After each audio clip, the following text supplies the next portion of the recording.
and welcome to the Culture Cast. I'm Chris Dashiu, and I'm joined by two of my closest friends, coming to you all the way from Akron, Ohio, Jess Byard. Hello. It feels like we've done this before. And we're also joined by my good friend, the one and only Big Rich from the West Coast, Mr. Richard Hatem. Is the tape running this time, Chris? Yeah, boy. Ooh, I'm never going to live that one down. Just like Richard can't... Never mind. Just like Richard can't live down many things. No. Go ahead and say it, Chris. Go ahead. Just like Richard cannot live down his absolute hatred of Italian people.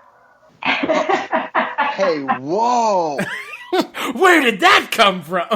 I made you swear never to say anything. I don't hate all Italian people, just you. Well, fair. To be fair, I deserve it. Because, you know... And your being Italian has very little to do with it. It just has to do with the fact I don't like bad episodes of Kolchak the Night Stalker. Oh, God. Richard feels personally attacked. And so, you know, that's fine. Triggered.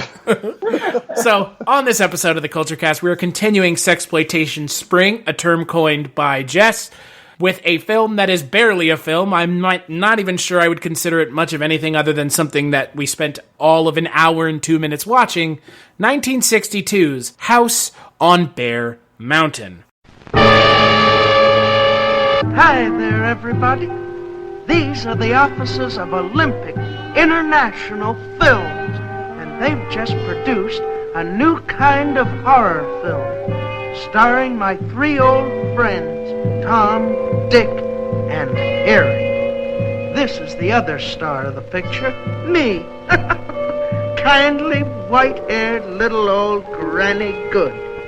In this picture, I run a finishing school for young girls who aren't already finished. Also, I have a little side operation in the basement, the biggest independent still west of Chicago. These are two of my little co-eds. I guess it's just a feeling more than anything else. No one has actually ever seen anything out there. You mean out there in the garden? Yes. Sometimes we feel that there's something out there, whether we see it or not. What kind of something? I don't know what it is. But sometimes we hear things, like there was something out there. And this is what was in the basement. My old friend, Harry. And these are some of my little co-eds on their way to class. This picture's just full of class, or something. In this scene, I'm tutoring one of my honor students.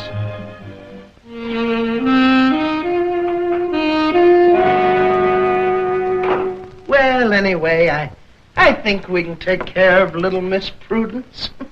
We don't have too much of a discipline problem at GGSFG. In this school, we see to it that the little girls learn about everything in life, particularly the arts, but we try not to neglect their bodies. In fact, here's a scene of some of my little girls working on the finer points of bodybuilding. Oh, my. Now, first to the right and then to the left. Twist. 1, 2, 1, 2.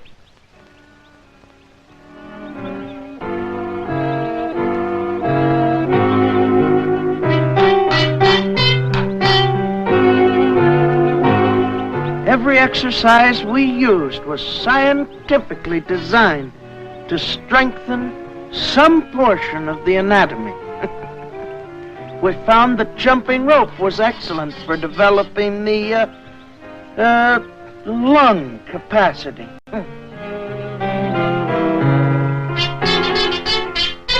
This dainty little girl was in school on a football scholarship. Now, here are some scenes from a typical Sunday social. I strive to teach the little girls all of the social graces. Sometimes they have a new twist. As you can see, everybody has a real good time at Granny Good's house on Bear Mountain. And you will too when you see it at this theater in a few weeks, if the cops don't get to us first. Of course, if you don't like horror movies or sex, or comedies or sex, or adventure or sex, or Frankenstein or sex, or Dracula or sex, or the Wolfman or sex, well then just don't come see it, honey, 'cause this movie is dirty. Dirty, dirty, dirty! It's even filthy. House on Bear Mountain is directed by Lee Frost, written by Denver Scott, and stars Bob Cresse and a bunch of women who are naked the entire movie. But mind you, not naked in the way that's exciting, just topless. Just naked. Well, okay, but it was 1962. It's not exciting now because it's 2020 and you can look up whatever you want with the click of a button. But in 1962, I could see it. It brings up a good question, which is, where was this movie exhibited? Yeah, and I mean, I guess like 1962, like we're still thinking that the places like 42nd Street and all that are still alive and well, although 42nd Street probably hadn't become quite what it would be in 1962. We're still in, like, Hollywood, yeah. This was an adult movie that showed in adult movie houses that would have been also later showing, Deep Throat or whatever. This was like you'd go to the Pussycat Theater. Is that it? Right, yeah, I would think so. Here's the thing, though. Deep Throat is a pornographic film. There is full-on fellatio in this film. The most we get in this film is like a hint of bush. It's like one scene. It's you kind of see maybe something, but for the most part, it's a lot of very good-looking women with varying sizes of breasts. Yeah, I almost get the feeling this is what you would have called in the old days a stag film. Like maybe 16 millimeter copies of this ended up on military bases or at bachelor parties or something, right. And someone would literally haul out a giant projector like, people my age, when we were kids in school, when they rolled in the big projector, you knew you were going to see a movie. That's how this would have had to have been exhibited, and it was probably considered, a borderline illegal. Yeah, I would think that, like, when I was watching that's kind of the same vibe that I got, kind of a stag film, kind of a, not quite burlesque because there's no, there's no dancing really. But it was. No, you're right. I mean, but the burlesque, the sort of like, ooh, it's much more of a tease. Yeah, it's a more titillating, much more of a tease film than an actual, like, there's no actual sex in this sexploitation movie. It is all just women topless, running around, jump roping, like doing various activities that make them jiggle. And by the way, before anyone gets the wrong idea, this was not shot in with any level of art. There's nothing in the aesthetic of this movie that it could be said to, it's designed to entice you, other than literally turning on a camera and asking a woman to take her top off. That's it. I mean, that's all. It literally is like, I almost feel like it's like for like high school kids or college freshmen in 1962, just to see what a nude female body looks like. Yeah. Right. Oh, no. One that's actually moving, not just like, like in a printed magazine way. Just like, I want to see what a woman looks like without her clothes on. Oh, okay, there it is. There's no direction. There's no, when I was on before and we talked about Vixen, which is a Russ Meyer movie, and Russ Meyer is that he's a name that you go to if you're looking for quality, or, at least the most entertaining of sexploitation movies. You're definitely you could do a lot worse than Russ Meyer.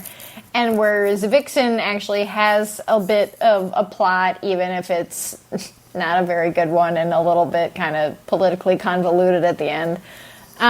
There's some racism in it. There there's some semblance of stakes. There's some semblance of character. There's effectively one character in this movie, and their name is Granny Goodson, and it's Bob Cresse dressed up like an old woman who's evidently running some kind of illegal booze business, like it's the fucking 1930s and we can't have 1920s and we can't have alcohol. Here's where I'm going to say the one useful thing I have to say about this movie. And I don't know if you guys picked up on this, but again, my age being a bit older than you guys, I picked up on it very, very clearly.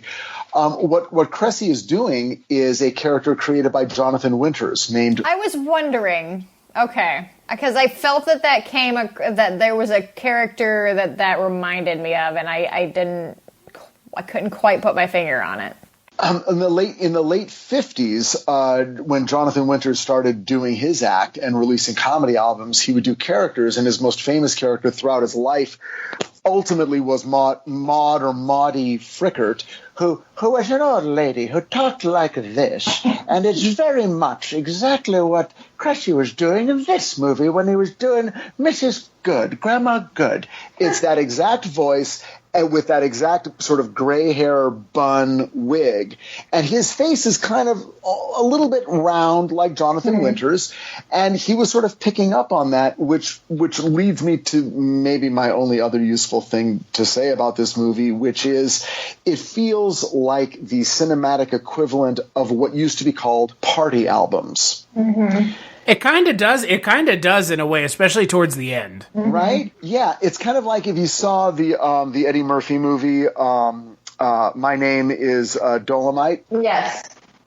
That guy, this was during the era, Red Fox did them. These were comedy albums that were sort of risque, kind of adult. And they were called party albums because you'd have a party, like you'd invite people over to your house, you'd all have drinks, and then it's like, okay, we're going to put on the album. It's like watching a movie. You'd put on the album, and it'd be Red Fox or one of, I'm sure there's many, many others. I happen to know of, Red Fox being a part of this movement.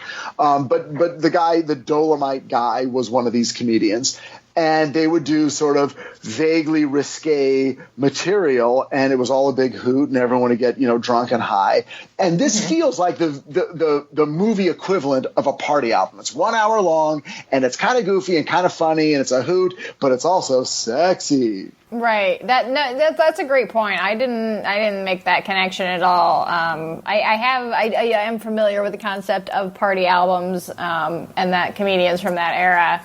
They actually, I don't know if either of you watch Marvelous Miss Maisel, but they do a kind of bit about her, and because of her material's risque for the time, and she gets, kind of put on this, because they were all kind of independently, a lot of them would be independently printed, some, like no-name comedians would independently print their party albums and then just go put them in local shops, and people would buy them and then, pass them around to their friends. And this movie does feel like that. It does kind of just feel like you just kind of brought a party into your house that's not too exciting, but it's a little weird. Well, it's something that I think existed in the past, which I'm not sure there is a modern equivalent. And I'm going to use the word titillation, which is... It's something that's supposed to sort of act as a social doorway to the idea of men and women hooking up, right. but a little bit tame and look, I don't think a woman in 1962 watching this movie, I think she'd be horrified. But because it's just nudity. Again, not being an expert on what the culture was then, but there were these things that were just meant to titillate, to sort of get you in the mood, a social lubricant. And I don't, is there an equivalent for that? A visual aphrodisiac. I mean, I guess like sexting. like sending pictures, I guess. Well, again, you helped me on this one. I mean, sexting, is that like Richard, we are both married individuals. No one is sexting anyone. I haven't sexted anyone in a very long time, Richard. In a very long time. Okay, for me, sexting is so beyond the pale because my image of sexting is literally just taking a brightly lit picture of your junk. And to me, that's not titillating. No. That is like, But to be fair, though, what is this movie but brightly lit TNA? Well, because there's a differentiation, isn't there, of what counts. Sexting for a dude is their junk, and I don't know. Is sexting for a woman? Do they send pictures of the front? The front. Yes, I would say that they do. Jess, I would say that they do. Let me put it this way, Richard. Some women, not necessarily all women. There's 2 rules to sexting. First off, if you're going to do it, don't. And secondly, if you are dead set on doing it, never, ever put your face in it. Nope. Period. The or end. Any identifying tattoos. Or any identifying tattoos, or let's say your ding dong swings to one side or the left, or it looks like a corkscrew, then maybe just don't do it. Well, okay, so let me, it brings up another thing, which... I mean, I guess it would still be like going, it's an aphrodisiac of kind, like, It's kind of foreplay. Something that serves, something to serve beforehand. So, I mean, that could be really any kind of, like, people go to strip clubs, people go out dancing, people go, to go see, maybe a sexy movie, like a rated R movie or whatever. I know I sound like I'm 1,000, but I am, and yeah, this movie was, look, by the way, and I'll ask you guys, but I mean, sort of in the opposite of a porn film, I found myself fast forwarding through the nudity to get to the next plot beat, which is kind of the... I did that in the last 4 minutes of this movie. They're showering, and that's awesome, and these are lovely young people. But I was, I guess for my purposes of watching the movie, which was a bit more academic, I'm like, well, let me just get to the next thing so I know what is, quote-unquote, happening in this movie. But let me ask you, I've got a weird question. I want to ask you guys, because you're young. Because you're children, and I'm granny good. What? Okay, my wife wrote a play that was recently produced in New York, and there's a line in the play where a character says, they sort of turn to the audience, they sort of break the fourth wall, and they say the line, "I was talking to him, but I was flirting with her." And then they go back into the conversation with a man and a woman, the character does. And the cast had a real problem with that. They're like, we really, you should change this line. Like, because it's misleading, or it's hard to understand. And they really had a problem with the word flirt, because they're like, well, flirt to them meant, that means you're trying to hook up with someone. Right. And my wife was like, no, that's not actually what flirting means. Flirting means like one step below that, like a notch below that. You're just playing. You're just being social in a vaguely provocative way. It does not mean an overt attempt to fuck someone. It's just sort of like, I'm just sort of tossing something out there. I'm just sort of adding a little champagne to the drink, and and we'll see where it leads. But it's not a like, oh no, that means you want to fuck. And they were like, wait a second, are you saying that this character wants to fuck that woman? Because that's a woman character. So what you're saying is you're defining that character's sexuality and blah, blah, blah, blah. And Susan's like, whoa, whoa, whoa, whoa, whoa, whoa, whoa, whoa. I'm just saying flirt. So my question to you guys is, it's sort of that same thing. Is there an equivalent to, what does flirt mean? Is there an equivalent now that just means I'm just sort of being sexy with no meaning to it whatsoever? I'm gonna defer to you first, Jess. I These are questions Jess was not prepared to answer. Richard, what's wrong with you? So I've been in a committed relationship for 7 years, but that's besides the point. I think that culture has shifted in that it's just, there's fewer people just flirting and having fun, and there's a lot more pressure for people to be together or be hooking up, and there's no real, we're just out hanging out, because now everything, especially with how culture is now, where it's really hard to kind of differentiate who is just being flirty and nice and who is flirting with you with dubious intentions. And if you then are rebuffing those intentions, I don't know. Flirting is still just flirting. To me, I totally get, I understand that line. I think that that's a good line. I think that it should be in the play for what it's worth. But I think that now there's just everything is just so particular. Right. And it's all very situational based now. It's from person to person, what that person believes, how they communicate to another person, how that person receives it. It's all very, there is no just casual flirting, I don't think. Well, yeah, I think ambiguity is not considered a good thing. Right, no. Yeah, maybe right now in the culture, and when I say the culture, I mean the culture of young people, which is all that matters, is let's remove ambiguity, because that leads to leads to blurred lines, yes. Which leads to gray areas, which leads to problems. Yes, because which then well, you were flirting with me, and then I kissed you, and now you have a problem with it. But you were flirting with me, so I don't understand why you have a problem with it. It is unfortunate because we've crossed lines that we can't cross back over, because now everyone everywhere is kind of has some type of guard up. Yeah, well, that's everybody's true. worried about saying the wrong thing and then being canceled. It's just everyone is on an eggshell now at this point. But it's also I'm sorry. Also, in that respect, I think there's also a lot of, in our generations and younger generations, look, we're busy. We don't have time for this, bullshit. Do you want to date or do you not want to date? Because if you don't want to date, fine, bye. I don't have time for this. You don't have time for this.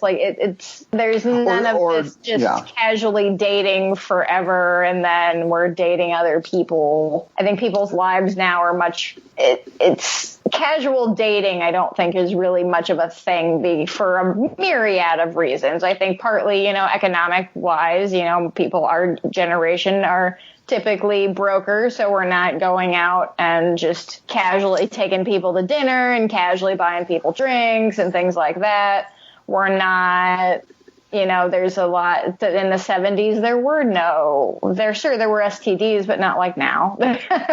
There was, yes, obviously there was rape, there's attacks and assault and everything in the 70s for sure. And, that didn't get talked about, but now it's stuff that gets talked about. And it's the idea of blurred lines and gray areas and ambiguity isn't necessary, and mysteriousness isn't sexy anymore. Now it's just a red flag. I'm just sick and tired of these. You know what? I like how you put that, though. I think that is very succinct. That is correct. You want my answer, Richard? Yeah, I was going to come to you. Yeah. What is it? The way I look at it is, coming at it from the other side of the coin, I think I agree pretty much with Jess. Look, ultimately at the end of the day, if someone is making comments and advances on you and you make them back and they don't see a problem with it, that's flirting, right? If there's a mutual interest, right. Right. If it's just one person being a fucking creep, you're just being a creep and knock it off. But if it's two people actively, playfully engaging in flirty banter, you know, maybe establish some, like, is this going somewhere? Like, in my mind, look, like, I've always been the kind of person who says, don't be afraid to just ask. Like, do you see this going somewhere? Where do you see this going? Like, because as far as I'm concerned, it doesn't absolve you of everything, because that's not the point, but it starts getting the dialogue more open as opposed to everybody being coy. Like, what do you want? What are you looking for? What are your expectations with this? Because that starts to clear the air so that nobody is getting confused as to what the fuck they're looking for. Because, you know, if someone thinks one thing, and, you know, Jess, you've worked in the service industry.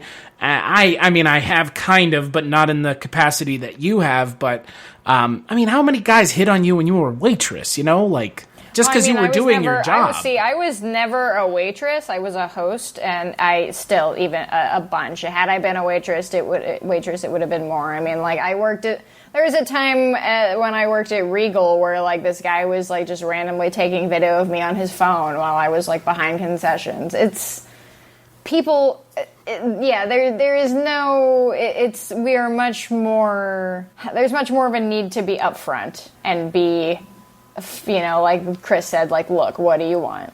Yeah, I mean, like, that's very unsexy, but, like, it's very unsexy, but at the same time, like, I think everyone is afforded that in 2020. I think everybody's afforded that anyways. I hate this, like, me personally, like, look, I'm a romantic person, and there's a lot of things about me that, like, would lead into that, but I'm also the kind of person who I will be that with you if that is the expectation. I'm not going to just offer that up willy-nilly, like, and that's, you know, I mean, again, I've been married now for almost 4 years, so, you know, it's a different situation, but when I was single, it was, you know, that's kind of the way I approach things is, you know, once the door is open and once the kind of understanding is established and kind of the rules and expectations are established, then we can start to have some fun and see where things go. But, like, people who don't understand expectations and reality and the way things actually work get themselves in trouble, and then you've got people that are stalking people and doing all kinds of weird shit. Yeah, it is a little weird. I mean, I grew up in the 80s when it was still, like, you could still sort of, like, you didn't have to declare anything. You could just sort of take it a step at a time and see where things went. And I think it would have been difficult for a lot of people, especially young people, if you're in the middle of a date and things are going well, to then be asked to declare an intent. You know, to say, it's like if one of those two people on that date said, okay, so this is going really good, I'm now asking your consent to, you know, take it to the next level. I think that would, like, freak people out. I don't know, but now that you're asking, I guess I should just say no. You don't get to be cavalier like that. I don't even think anyone was ever allowed to be cavalier like that unless it's this. Is the idea of free love, is that a myth? Tell us, grandfather. What do you mean free love? Maybe I should define my terms. The 70s were the time of free love, right? That's what everybody always says. Defined by who? Dudes who want to get laid? I think that's more the idea of sexual revolution. And, like, in the time that this, you know, that House on Bear Mountain came out in 1962, specifically women's, you know, sexual revolution, where women were feeling more comfortable to go out and, you know, dress in the way that they wanted to and, you know, flirt with guys if they wanted to, instead of having to be the waiting, you know, the one who waits, the one who gets flirted with, who's never allowed to be forward in any way. But I just think that, like I said, now being mysterious and being kind of coy and all that, it just doesn't, it just sends up red flags anymore than anything else.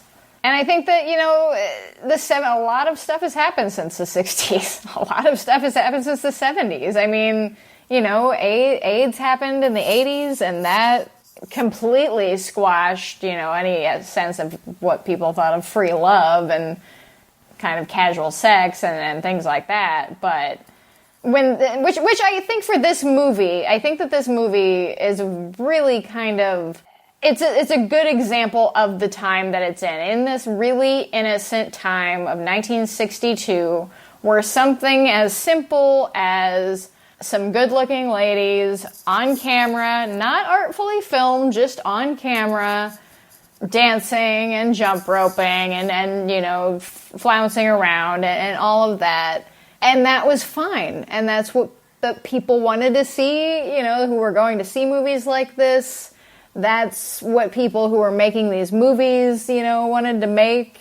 And there wasn't, I think it is very much a time capsule and a very much more, I can't say innocent time, I guess, you know, just, I don't want to say less enlightened either, because that makes it seem, you know, lesser than it is.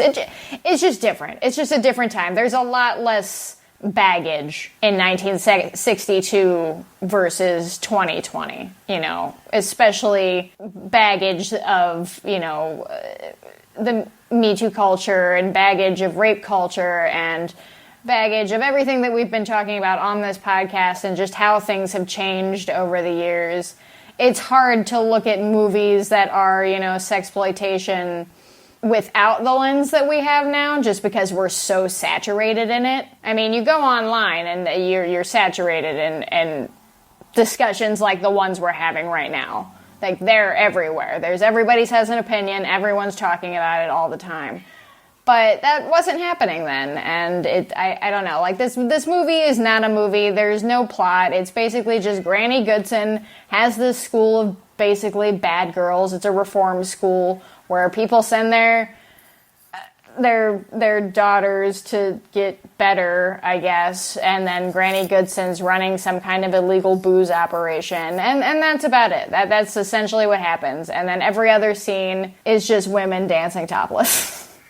Well, yeah, and there's no other way actually to look at this movie other than what niche was it filling? Like, this movie doesn't get made without Cressy or whoever going, all right, we're going to make this. It's going to be a 1-hour film. That's what it has to be to get this particular distribution in these particular markets that'll get us our money back.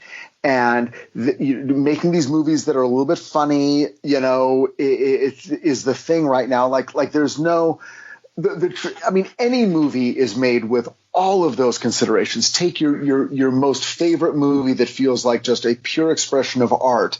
And if you go back in the process, there were many conversations about money, because there have to be, because it costs money. So they had to be sure that this was a product that was going to a place. And so now the question is, now that we know that was the main consideration on the part of the filmmakers, what was that product? And the product was, you know, college guys need to know what naked girls look like, and they'll pay money to find out.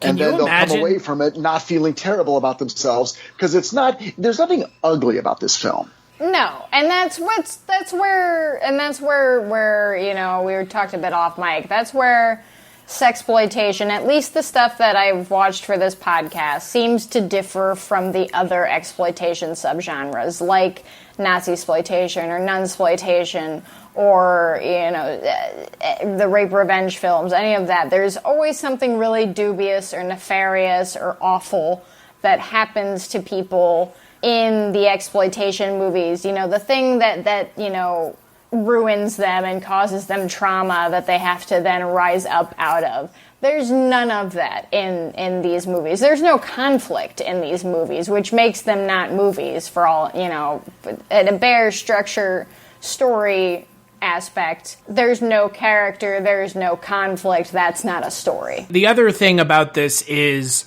can you imagine telling someone in 62 that 10 years later you'd be watching a film with deep throat fellatio and you'd be able to probably go to the same cinema that was showing this to watch that? Right. Well, hey, but you know what? Look, Herschel Gordon Lewis is making this, you know, movies at the exact same time as this movie came out, and they are much more grotesque and honestly more, you know, the nudity in this movie, House on Bear Mountain, you know, yes, you are seeing TNA, and so that gives your automatic rating, I guess. But it's like you said, there's nothing even particular, like there's nothing lewd There's nothing crass about what's happening. They're just dancing or jump roping or whatever. There's no, you know, they're not making out. The most lewd thing is that you see them in the shower and that they're you know, just they're taking showers. But it's even still they're not washing each other. There's nothing like that happening. It's just them naked. It's like, you know, it's like somebody said, it's kind of like, you know, I guess this is more of like a voyeur thing, where it's like you're just watching an everyday life situation, sort of, but with nudity. It's a voyeur thing, and it's a sexual politics thing. Look, I mean, you know, there's been 10,000 papers written in universities about this genre of movie, I'm sure. So this is not new, but the very fact that the lead is a man dressed as a woman, and an old woman, the sort of desexualizing of that character, yet at the same time he is sort of semi-titillated by the presence of these women. So it's sort of like, oh, is he exploiting these women? He's a man dressed as a woman to trick them into taking their clothes off. But at the same time, the laughs all come from him, basically the equivalent of him stepping in dog poop. It's him jumping a rope and falling down and getting sprayed with dust from that weird cone-shaped communication device. It's all him, you know, and then the booze, the bootlegging operation gets totally, you know, undone. And it's like, okay, you know, there's comedy, there's weird sexual politics, there are monsters. You know, a smarter person than me is going to have to, you know, parse all this. There's jokes about unions and you know, film unions and stuff, and the werewolf union, which you know is an inside joke. It's just, I mean, it's fascinating in a way, but nowadays it's fascinating for everything but what it was meant to be fascinating for in the time that it was made. Right. Yeah, because now, I mean, no one is watching this, and I mean, I can't say no one, but... You know what? So here's the funny thing. Nicholas Winding Refn produced the restoration of this film in 2017. That's fantastic. You know what that is? That is a up-his-own-ass filmmaker continuing to be up his own ass. I'm restoring this film from 1962. You've never heard of it, I swear. It's called House on Bear Mountain. It's a nudie cutie. You know what? So I watch. So there's to kind of. So there's a movie that I have that was sent to me just for press, whatever, and it is a movie that is called Bat Pussy, and it is the first porn parody. I can't remember exactly what year it came out, but it is effectively the first porn parody, and it's, as you would think, Batman. It was made to kind of be a joke at the 1960s Batman television show at the time. And it's absolutely, like, it is more of a porn movie than this movie is, because there is attempts at sex. Essentially, the plot of it is that it's not Batman, it is Batgirl, I guess, but Batgirl is brought in to help this poor married couple who they just aren't having sex, so she comes in to basically have sex with both of them, to bring them together. But nothing really, like, there's never actual sex that happens. It's all very weird because it's the early 60s, and you can kind of tell that they don't know exactly what they're, you know, okay with doing. But this movie, you know, House on Bear Mountain, for as much of a not movie as it is, as much of, like, it does feel like it's a script of kind of inside jokes and kind of inside politics and inside, you know, feelings about the industry. And that doesn't make a very good movie for outside viewers. It doesn't make a good movie for just audiences at large. But this movie, compared to, like, something like Bat Pussy, at least this has some kind of charm to it.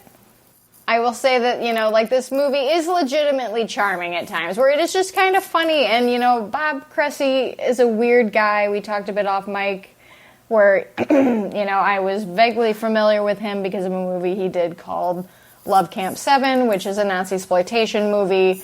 It is. I was reading about Bob Cresse before this podcast, and it is unfortunate to know that he was evidently at least a big fan of like Nazi garb and things like that. So I can't say much to his personal politics or his actual feelings when he was making a movie like Love Camp 7, which is about two women that go undercover into a Nazi camp to kill Nazis, basically. But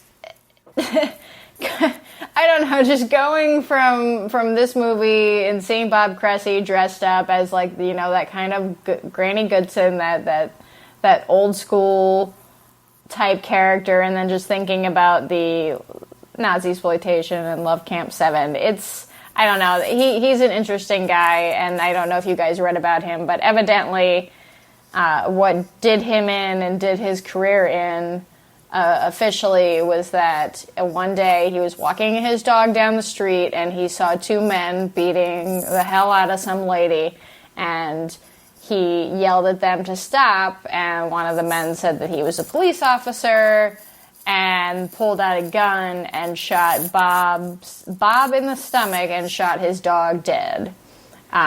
So he had to go into surgery. He recovered, but basically all of like his medical stuff pretty much wiped out any small amount of money that he ever actually made from his film career. Well, that's depressing. Right? Womp womp. Womp womp to the Nazi memorabilia lover. Yeah, it's, you know, these movies, exploitation movies and exploitation subgenres are all very fascinating to explore, and you're going to find a lot of just not good movies in a lot of these genres, but it's always interesting. There's always something, at least, you know, some kernel of intrigue involved. Yeah. God. Well, there you go.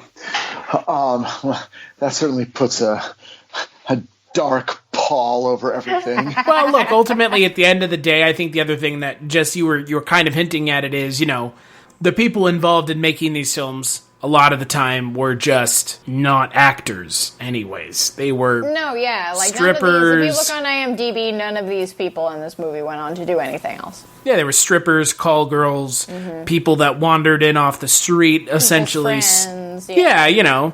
So they were made for one purpose, and the purpose is clear. If you watch them, it's two purposes. You know, each of them are attached to each of the women's chests in the film.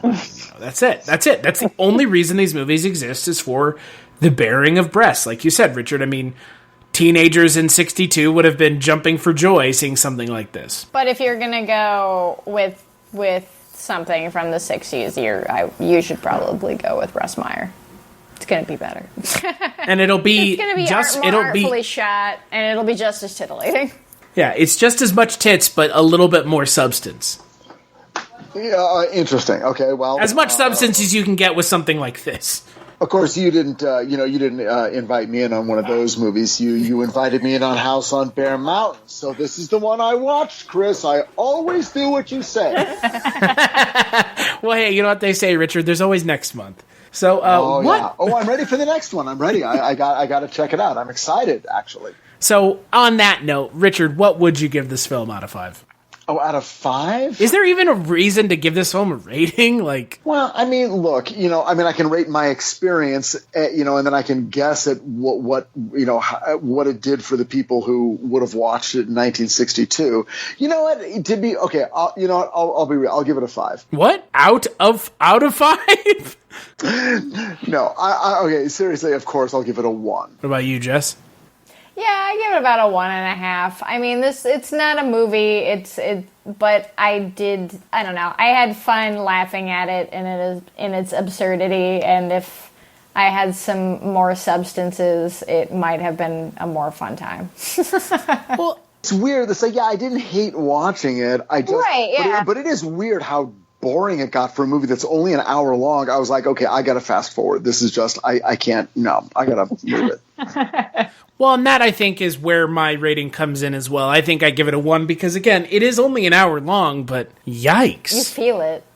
Yeah, it feels feel much every minute of that hour. Yeah, it feels way longer. It's not great. It doesn't breeze by like the other 2 sexploitation films we talked about this month. That's for sure. So let's take a break and we'll play a preview for the final Culture Cast of Sexploitation Spring.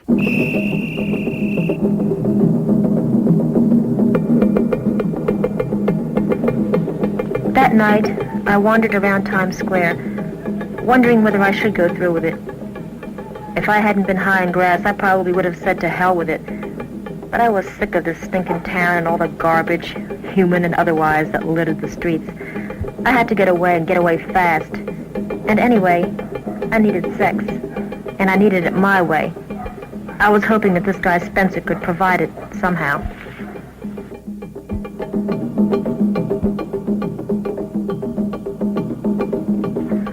I didn't know then that I was heading for a cesspool far worse than anything I had known. My mind was made up. I knew that in the morning I'd be on that train to Coney Island.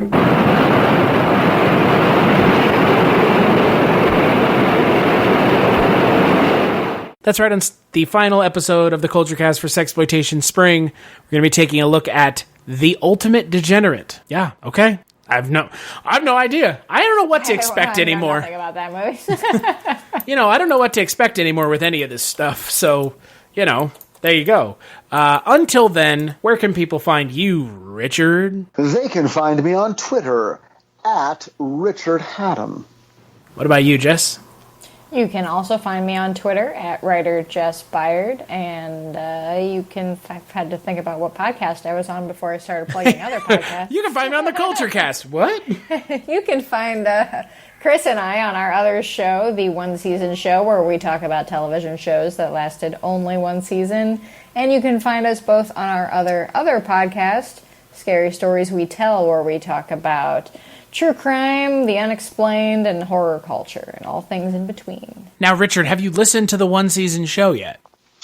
No, I have not. That one didn't make it into your algorithm yet either, huh? No, but you've mentioned it, and I don't know. Well, I should look at what shows you've covered because I am curious. We can tell you we're right here. We're here, dude. All you're going to do is ask. I didn't want to derail, your tightly controlled format here. What shows have you covered? Werewolf from 1987 and Kitchen Confidential from 2007. Oh, yeah. Oh, a friend of mine worked on that show. Wait, hold on. A friend of yours worked on Kitchen Confidential? A friend of mine, a writer by the name of Corrine Rosenthal, was hired on that show. I'm sure she did at least one episode as a writer. Interesting. God damn, I wish I had known that. And then she went on, she worked on Bones for years and years and years, and she's amazing. She's great. I love her.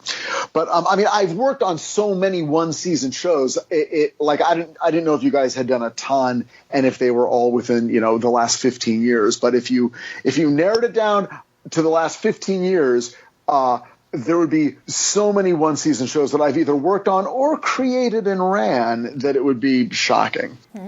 Jess, you want to tell him what the next show is? Because I don't even think we've mentioned anywhere what the next show is. We have not. We are doing The Prisoner from 1968.